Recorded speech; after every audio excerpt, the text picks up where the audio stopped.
Te das cuenta de que pasas más tiempo viviendo en un lugar que todavía no existe que en tu propia realidad.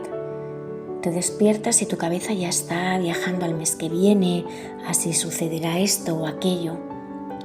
Vivir adelantándote no te va a proteger del dolor, solo te quita las fuerzas para vivir el presente. Sientes cansancio, pero no por lo que estás haciendo, sino porque estás intentando resolver en tu mente todo para mañana. Y aquí viene una verdad incómoda. Si el futuro no se soluciona pensándolo, se desarma habitando el presente, el ahora. Así que te invito a frenar, respira hondo, trae tus pies de vuelta a este suelo. Mañana todavía no ha llegado, pero tu vida sí, está pasando aquí y ahora.